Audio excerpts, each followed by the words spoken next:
The best time to create is when you're feeling vulnerable. And I say this like with so much passion, because when you're feeling vulnerable, that's when you start to have these revelations and these realizations and like these epiphanies that need to be shared amongst the world.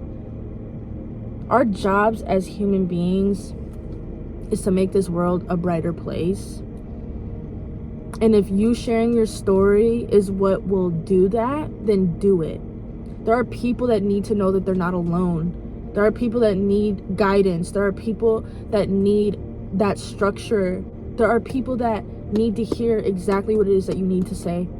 I feel like every single situation is universal. I feel like the things that we all go through as human beings is something that has been replicated before, something that has happened before to other people as well. That's why when we post on social media about certain things, there's people in the comments like, oh, I don't have one single original experience. And it's so true. It's so true. There are natural healers walking amongst this earth all the time, just casually storing all this wisdom and knowledge that would be so beneficial for a huge collective of people. And we just don't say anything because we're afraid. We're scared of being seen. We're scared of judgment. We're scared of the what ifs. We're scared of the people that don't understand being triggered. Why? Who cares? If they don't want to take such sacred information slash wisdom slash whatever you want to call it and use it to their advantage or appreciate it, that has nothing to do with the purpose of doing it to begin with. It's not supposed to be for external validation. It's supposed to be simply to fulfill your purpose on this earth. And if there are people that are triggered by that, if there are people that simply don't understand it because they're not aligned with those of us that have these amazing things to share to make people feel less lonely and make people feel more than what they've felt like their whole lives, why not share that? This could be a sensitive message for somebody, so trigger warning. But there are so many people that feel alone because some people don't have like that parental guidance. Some people don't have solid parental figures. Some people have children for parents, quite frankly. They have to be parents to their own parents. That is the hardest thing. It was 333, by the way, on the timer. Not having that structure, not having that mentorship that most people have. That I don't even know the statistics on that, so I don't even want to like spew that out. But most people, my brother is walking out here as we speak. I'm about to lock the doors because I'm not going to interrupt this flow. 404 on the timer. It is such a blessing to have parents that do their job. That for those of you who do have that, it must be such a blessing to have parents that did the healing before having kids, that went to therapy, that knew that it was okay to be vulnerable and cry and let it out, instead of just letting all these festered up emotions eat them up so much that when they have kids one day, they project it onto them too. 444 on the timer. Then that leads to these kids being damaged as well, or it gives them this huge, on the flip side, this huge purpose, follow me here, this huge purpose to break generational curses, which is such a huge weight to carry. That's such a big task. And I feel like not a lot of people talk about that because we're so used to the conventional outcome of like the parental, the parent and children dynamic of being structured and disciplined and having that guidance, that solid guidance and that safe space to go home to. That's the most conventional perception of that type of dynamic. But there are so many others that people don't talk about, and that goes for everything in life, not just the dynamic of a parent and a child. There are so many unfortunate events and dynamics that take place in this world, and instead of us bottling that up, we should share what going through that looks like and what it feels like, and most importantly, that it's okay to feel that way, because that's a lot of weight to carry. That's a lot that nobody should have to experience, but it's all for a big, I'm getting emotional, it's all for a bigger purpose. It's all so that we can do our part. We can spread that love back out into the world by guiding others and teaching others and reassuring others that it's okay not to be okay. It's okay to be vulnerable. It's okay to cry. It's okay to let that out. Even if you weren't told that growing up, it is okay to let that out. It is okay to feel.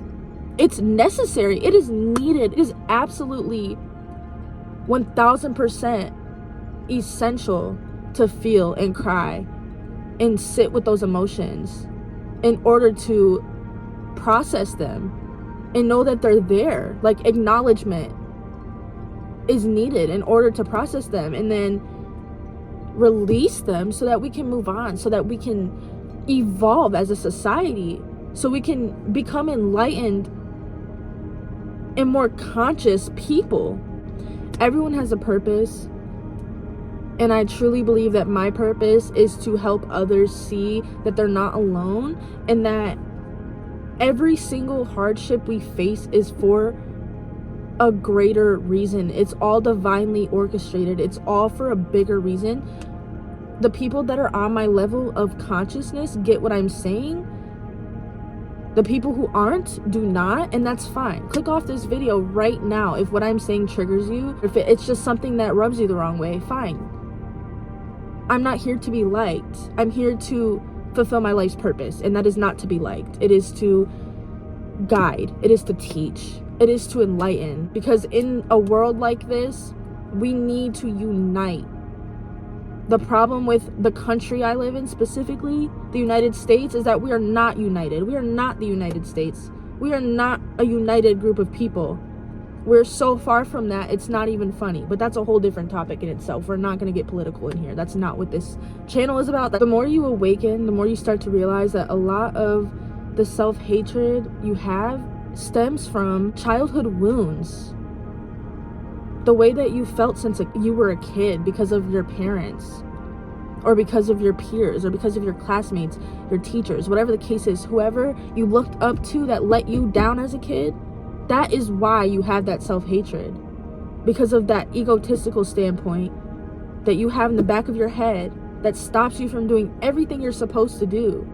Regroup, find your self-love again, because you had it as a baby. We all were high vibrational beings since we were born, but we slowly but surely started to dim our lights and become low vibrational beings so we could conform to this society. So all we can do is pour that love back into ourselves once we realize, once we're at this point of consciousness, this level of awareness, we can pour that love into ourselves and be graceful with ourselves. And when we have to cry and process old festered up emotions or whatever the case is, do that so that we can heal from it and in turn love others and heal the world. Because then what else would be the purpose of living? What else would be the purpose of being here if we're just living to work? Not even working to live, living to work. Who wants to live like that? I don't think anybody truly is absolutely authentically happy and content with going to work all the time, constantly, so much, like at work more than they're at home. Those same people could pick up a book about philosophy even and just completely shift their perspective. They would think, oh my God, everything I've ever heard my whole life is a lie, if they would just try. But again, my job is not to guide those that don't want to be guided. You can lead a horse to water. That's all you can do. 11:44 on the timer. There are so many people that need to hear what I have to say. And there are so many people that are going to see this video and think, oh my gosh, what is she talking about? And I don't care. I could not care less. I love everybody equally, even those of you who don't understand what I'm saying, because you all deserve love. 12:05 on the timer. That's my birthday. This is $1 million advice. This is pure love. This comes from wisdom. This comes from hardship. This comes from turmoil. This comes from lots of generational wounds, lots of trauma, lots of inner work that needed to be done for me to get to this point, to share all of this. And I know that it will benefit more people than it won't. 1, 2, 3, 4 on the timer. So again, I love all you guys. If you didn't take anything from this video, please take the fact that you need to love others and spread love and spread nothing but that. Even if you think that person wouldn't reciprocate, just do it. And you'll get it inevitably in return, because it's all a cycle. What goes around comes around. It's all a big cycle. Everything is connected. So do right by the world. Do right by those around you. Do right by your environment. Do right by the earth. Do right by the universe. Do right by yourself. Talk to yourself the way you would talk to a good friend, someone you love and desire so much. Do not talk to yourself any other way, because the universe is listening to you. Your brain is listening to you. And if you don't break that cycle, if you don't break those habits now, you're going to pour that into this next generation of children, and it just continues being this endless vicious cycle, and we don't need any more of that.